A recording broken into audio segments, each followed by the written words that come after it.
Karena Oke, live kan. saudara-saudara, Mirza, mohon maaf saya undur diri ini karena ini bukan acaraku, saya mau pergi acara yang lain nih. Mohon maaf semuanya. Iya, iya. Assalamualaikum. Waalaikumsalam. Bismillahirrahmanirrahim. Assalamualaikum warahmatullahi wabarakatuh. Rekan-rekan kerabat juang pelajar Islam Indonesia, terima kasih atas kesempatan untuk hadir di acara pengajian virtual ini, pengajian hikmat. Ini adalah pengajian pertama yang diselenggarakan oleh alumni pelajar Islam Indonesia Kabupaten Toli-Toli. Jadi sebagai prolog, pengajian ini adalah upaya dari alumni KDRPI Toli-Toli untuk menghidupkan budaya ngaji, budaya diskursus ilmiah di masa pandemi. Dalam hal memerangi yang namanya hoax. Hoax muncul karena kurang ngaji. Hoax muncul karena kurang baca. Hoax muncul karena kurang diskusi. Budaya-budaya seperti itu yang menyebabkan hoax tumbuh subur, bahkan juga menyerang kalangan kelompok intelektual terdidik. Saya kira kita sebagai kader PII tidak boleh terjebak pada ranah hal-hal yang negatif seperti itu. Justru kita hadir memberikan inspirasi bagi banyak orang begitu, baik di kalangan pelajar maupun masyarakat.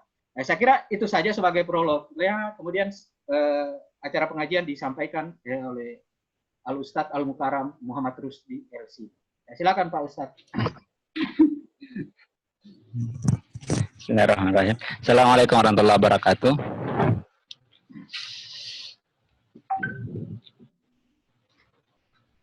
Alhamdulillahirabbil alamin.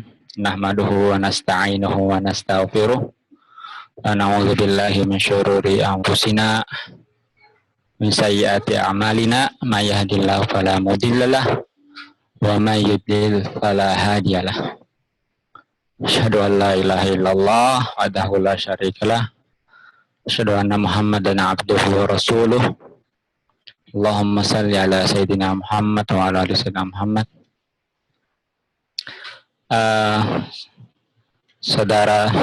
Saudaraku semuanya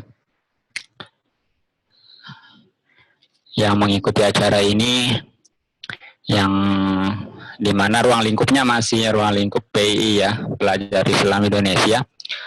Sementara sebelum pindah ke pembahasan intinya, saya perkenalkan dulu diri saya gitu ya. Karena ini hoax duluan ini brosurnya. Jadi itu saya belum dapat LC ya.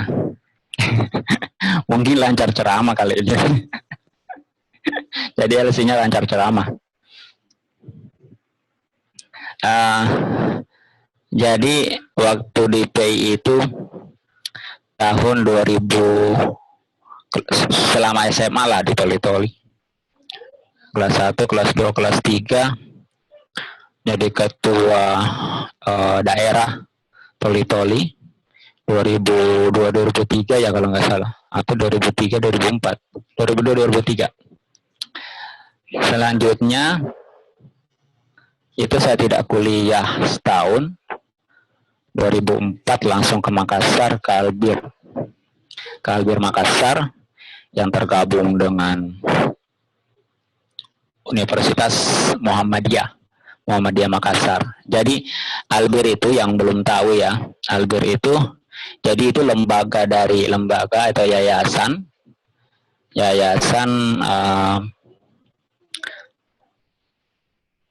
yang bekerja sama di Indonesia. Jadi dia tidak berdiri sendiri, walaupun dia ada nama yayasannya ya, tapi bergeraknya itu dia mendompleng lah bahasa kita dalam tanda kutip, namanya AMCF, itu pengertian bahasa Inggris ya. Dia bergabung dengan Muhammadiyah, memang ada alasan strategis. Waktu memang masuknya itu pada saat memang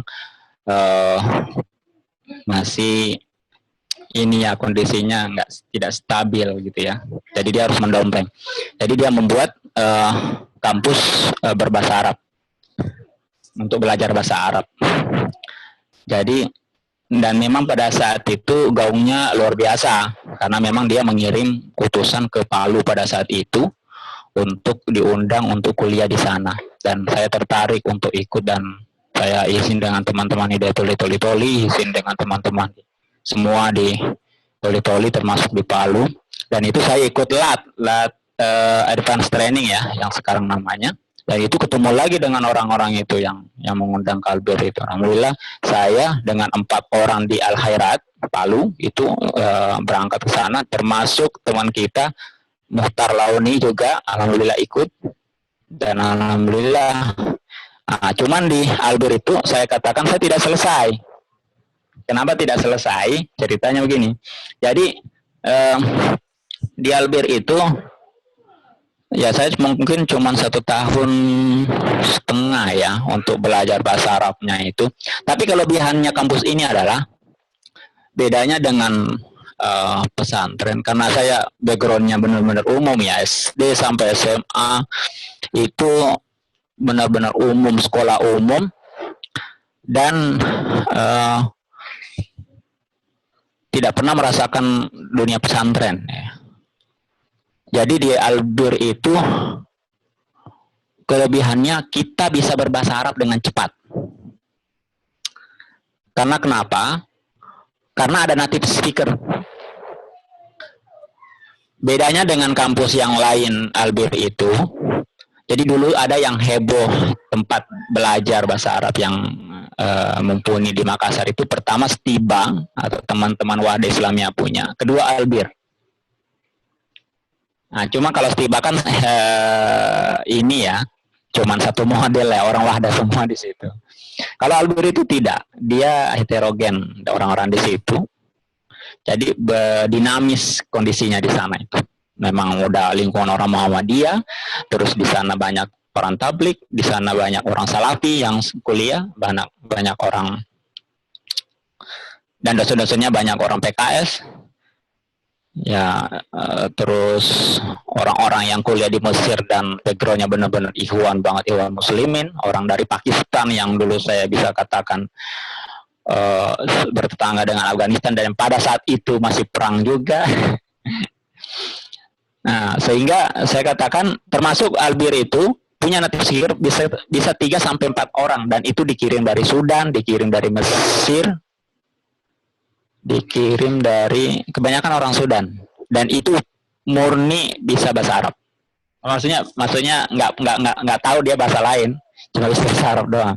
Dan itu sangat fushah bahasanya, artinya asli banget bahasanya, tidak dipengaruhi bahasa pasaran, karena di sana itu kan banyak bahasa Arab yang lain. Sehingga saya alhamdulillah itu saya 3 bulan lancar bahasa Arab, 3 bulan. Dan itu saya baru belajar idatnya, itu saya juga kaget kok bisa ya. Dan itu sangat bagus bahasanya. Artinya bahasanya itu kalau kita ngomong dengan yang lain kan itu kepengaruh kita dengan dialek-dialek. Tapi itu orang Arab pun mengakui bahwa bahasanya Anda itu bagus gitu. Sehingga itu saya terapkan di Jakarta itu. Saya pakai terus itu bahasa itu, karena memang langsung native speaker. Jadi tapi saya tidak 2 tahun, hampir 2 tahun saya tidak selesai bahasa Arab itu. Saya Albir itu buka program tahfiz tahun keduanya atau tahun semester ketiganya lah. Jadi saya tidak pindah ke semester 3, saya masuk program penghafalan Quran, dan itu saya alhamdulillah bisa setor sekitar 10 juz. Nah, itu pun tidak selesai. Jadi Albir itu tanggung-tanggung semua, Pak. Jadi tidak bisa, tidak selesai. Jadi LC-nya tidak dapat di sana, bukan LC sih. Biasanya langsung pindah ke UMI, Universitas Muslim Indonesia. Nah, di situ proses. Di situ saya ceritanya saya mau kuliah ke luar negeri, ke Pakistan. Kan dengar tuh dulu saya kuliah. Nah, saya pindah ke Jakarta lah ya, pengurusan visa segala macam. Dan itu pun tidak selesai. Itu tidak selesai ya, asik sih. visa saya udah keluar segala macam ya, tapi duit tidak cukup, ceritanya cuma gitu, tidak terjadi.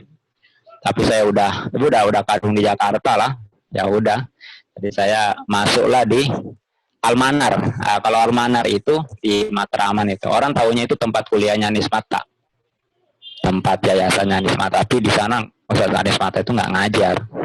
Nah di situ saya selesai bahasa Arabnya 2 tahun itu. Alhamdulillah selesai. Dan saya pindah ke Al-Hikmah Jakarta. Al-Hikmah Jakarta orang-orang tarbiyah itu pasti tahu. Al-Hikmah Jakarta itu saya cuma, jadi di sana itu belajar bahasa Arab juga, pengantarnya bahasa Arab. Tapi saya pun tidak selesai di situ. Karena kenapa? Saya katakan bukan kesalahan saya. Kalau di Albir itu memang kesalahan saya. Tapi kalau di Al-Hikmah Jakarta itu bukan kesalahan saya. Karena gini ceritanya. Jadi karena alhamdulillah bahasa Arab saya sudah bagus, jadi saya langsung semester 3 pada saat itu. Langsung semester 3 dan sampai semester 7, dari 6 naik ke 7 itu tidak ini apa namanya? Mahasiswanya kurang. Mahasiswanya kurang. Jadi beda kan dengan tempat yang lain itu kan nggak ada apa jadi nggak ada apa mata kuliah apa istilahnya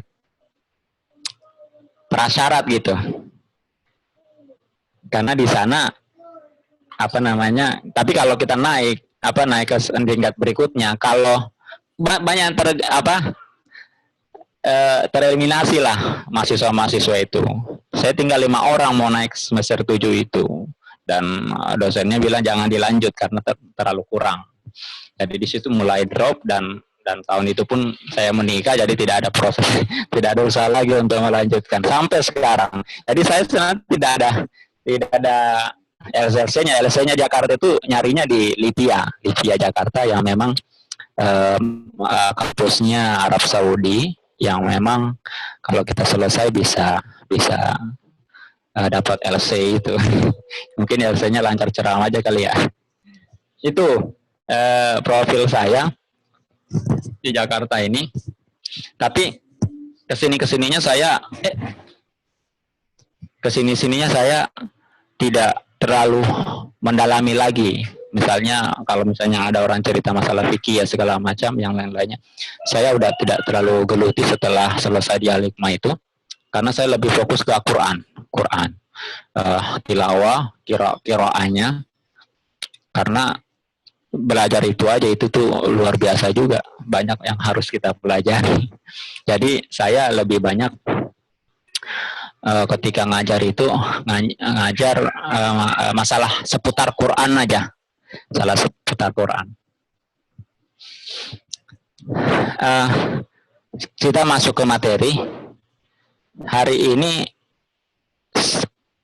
saya diminta untuk bahas, ini agak unik juga nih pembahasannya, yaitu menyikapi fenomena kehidupan dengan kacamata Quran dan As-Sunnah. Temanya perdagangan yang tidak akan merugi dan memperindah cara memperoleh rezeki.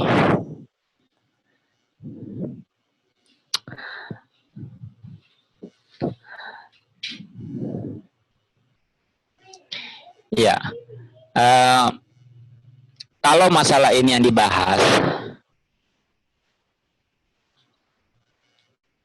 saya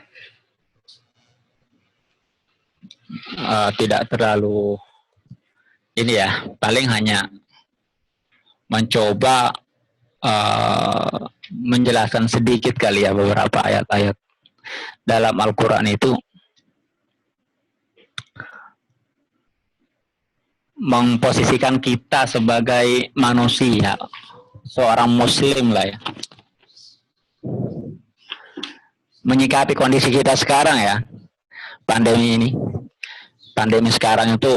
Kalau saya di Jakarta melihat, kalau daerah-daerah saya kurang mengerti ya, apa mungkin orang lebih banyak survive kalau di daerah ya, orang tidak pegang uang 1 minggu juga masih bisa hidup ya kalau di daerah kali ya.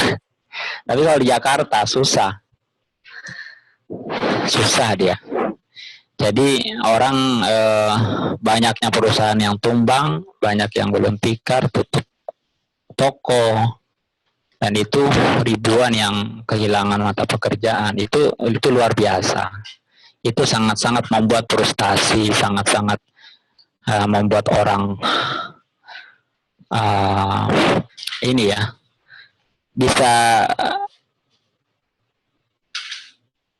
berakibat banyak hal-hal yang tidak diinginkan dari masyarakat kita. Nggak usah jauh-jauh, saya cerita saya sendiri aja. Saya kalau bisnis itu sekarang lebih banyak ke perdagangan umum dengan wisata ya. Wisata itu mati total dari bulan Maret. Saya punya program wisata itu tercancel semua dan sampai Agustus ini, besok. Dari orang sudah mesen dari Maret itu tercancel semua. Bayangin itu.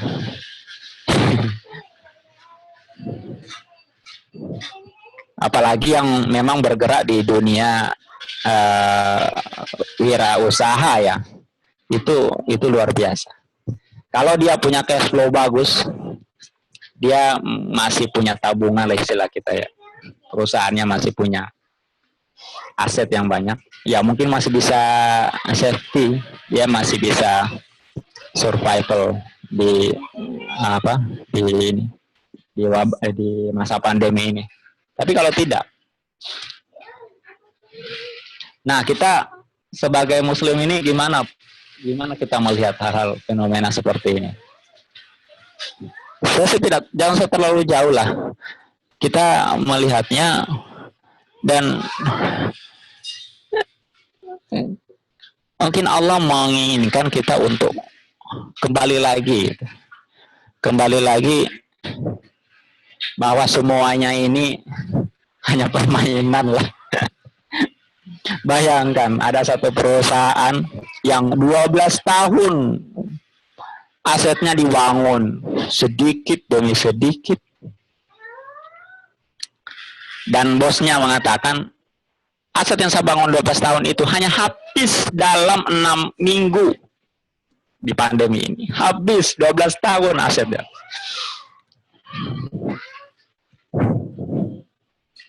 Iya, begitu. Nah, kita yang merasakan seperti ini sebagai seorang Muslim, pasti kita kembali ke dua hukum yang Allah, yang Rasulullah sampaikan, yang harus kita pegang kuat, antara Quran dengan As-Sunnah. Dari Quran yang kalau kita di PI ini pasti sering dengar, misalnya di Muhammad ayat 7, yang sering kita gaungkan ya kalau kita bikin acara. Ya ayyuhalladzina amanu in tansurullah yansurukum wa yutsabbit aqdamakum. Ini kalau kita pahami, ya kita kembali lagi. Ya kalau Allah mau nolong kita, ya kita tolong lagi agama Allah. Mungkin apa-apa yang sudah berhasil kita lakukan, kita udah bisa punya keluarga, bisa punya rumah mewah. Mungkin dengan pandemi ini Allah mau mengingatkan kita bahwa yang berkuasa itu aku, dan kata Allah. Yang memiliki kekuasaan ini aku, dan Allah bilang begitu. Dan mengingatkan kita bahwa semua ini akan selesai. Bayangkan saja, waktu sebelum pandemi itu di Jakarta sering gempa juga ya, sering gempa. Bayangin aja kalau gedung-gedung sampai 30 lantai gitu, gempa itu gimana itu. Dan itu orang bertahun-tahun mengumpulkan aset, ya bisa membangun gedung-gedung seperti itu bisa hilang hanya dengan gempa yang cuma berapa detik saja. Coba apa yang kita bisa banggakan dengan itu?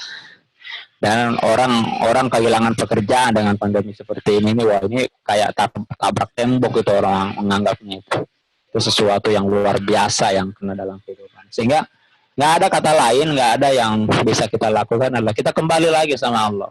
Mungkin ada kesalahan-kesalahan kita melupakan Allah selama ini. Ya. Ya kita tidak apa-apa kita katakan. Kita kembali lagi, kita menolong agama Allah. Bila menolong agama Allah, biar Allah tolong kita. Allah tolong kita keluar dari kondisi ini. Dan ini umum lah, teman-teman. Ya saya berbicara umum yang hanya pekerjaan saja ya, aktivitas yang menghasilkan maisha atau uang untuk nafkah keluarga. Bagaimana dengan kondisi teman-teman yang kuliah, sekolah?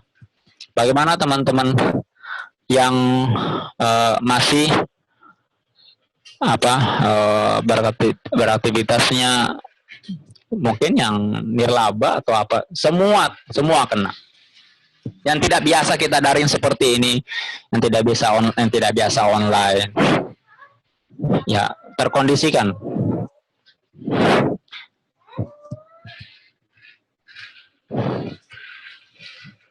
Dan kembali ke judulnya, perdagangan yang tidak merugi dan memperindah cara memperoleh rezeki.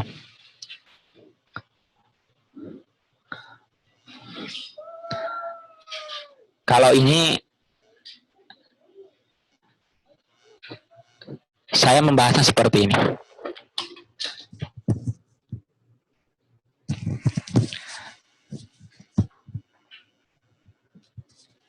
Jadi rezeki kita, bagusnya rezeki kita ini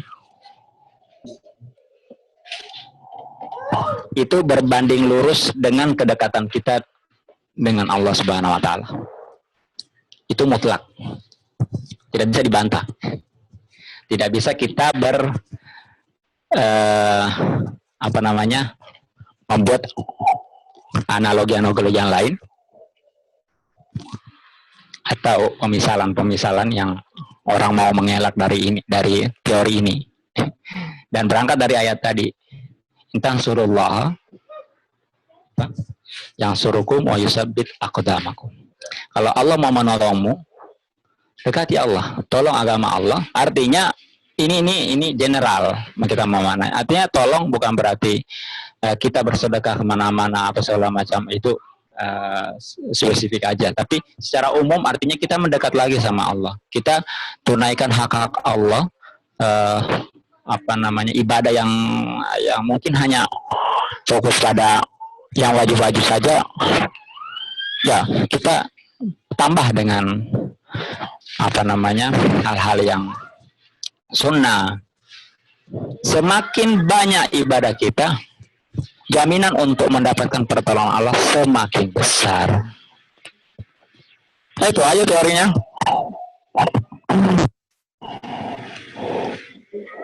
Seperti itu bahasannya. Beberapa ayat-ayat tadi saya coba buka-buka yang mengenai tema ini. Banyak sih yang lain. Tapi semua muaranya dari ayat ini. Pasti ada korelasinya. Semua terkorelasi dari ayat-ayat ini. Jadi saya ulang lagi, semakin kita semakin baik rezeki kita, berbanding lurus dengan amalan-amalan kita, amalan agama ya. Jadi kalau saya sering ketemu dengan teman-teman bisnis yang muslim ya, saya ceritanya seperti ini. Jadi kalau ini yang lain bisa lihat, teman-teman yang masih kuliah, teman-teman yang mungkin belum, ya intinya ini kesuksesan dalam hal uang maupun hal-hal yang kita ingin cari yang lain. Nah, intinya judulnya sukses. Jadi begini, sekarang kita lihat, Anda itu ngaji setiap hari itu berapa juz? Kalau ditanya, kalau mengeluh masalah ekonomi, kok ekonomi saya begini ya? Kemarin aja udah di PHK. Ya, kemarin aja tingkat pertama, semester pertama nilainya seperti ini. Artinya mengeluh lah ya. Ada hal yang tidak beres dalam kehidupan kita, ada yang kita lihat jauh dari standar yang kita bikin, jauh dari target yang kita sudah kita janji dalam diri, ternyata meleset jauh dari target. Sekarang kita tanya, Anda ngaji berapa juz satu hari? Atau cuma berapa lembar berapa hari? Setiap hari. Nah, dari situ kita lihat, ya wajar kalau hasilnya kita itu seperti itu. Iya kan? Pasti begitu. Sekarang, ayo kita coba mulai. Sekarang target apa? Target kita